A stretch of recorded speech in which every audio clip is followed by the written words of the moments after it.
Hey, everybody. I just wanted to touch base with you about your assignment and in U.S. history about the 1950s, and just talk a little bit about the 1950s. What I was trying to do is in your report, what I wanted you to do is tackle some pop culture stuff from the 50s, the good stuff. We've talked about the Cold War and the effect of the Cold War on the 1950s and how it transformed American politics. It made us, kind of crazy, right? I just look at the Cold War as our crazy years where we were so paranoid about the threat of communism that we sacrificed freedoms. We treated people horribly. And sort of the weird contrast to that in the same decade is 1950s pop culture, where we get this massive amount of change, rock and roll music, greatest stuff ever, right? We get, this mass amount of pop culture and consumerism. Although consumerism is kind of related to the Cold War because we were saying, hey, look at us, we're capitalists. We can buy all this cool stuff and we make all this stuff. We actually used to make things in this country. We had lots of factories and produced most of the goods that the rest of the world bought. Now it's all made in China. Okay, but that's what fuels this decade, this prosperity after World War II. The rest of the world was still recovering from the war. We had all the manufacturing. We had all the jobs. We had all of the money. And it was a very prosperous decade. And so I guess the pop culture sort of reflects that.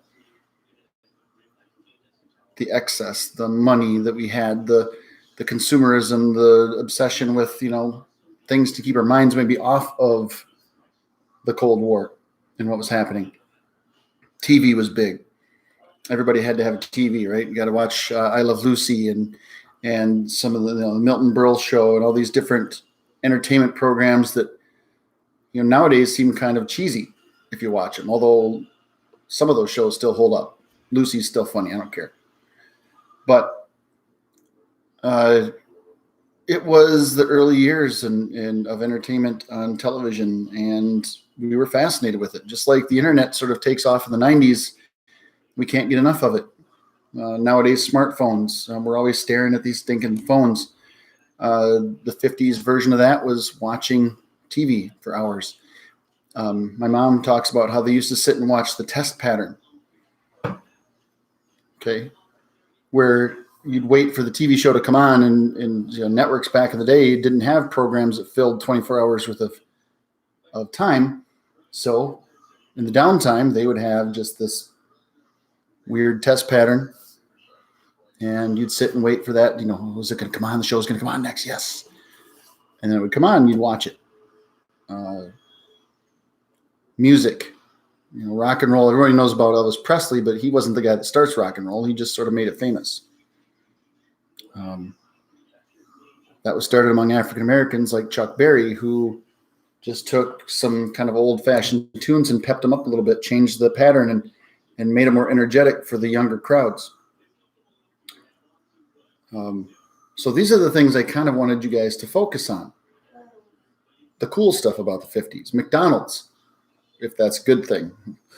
But McDonald's becomes a national thing in the 1950s.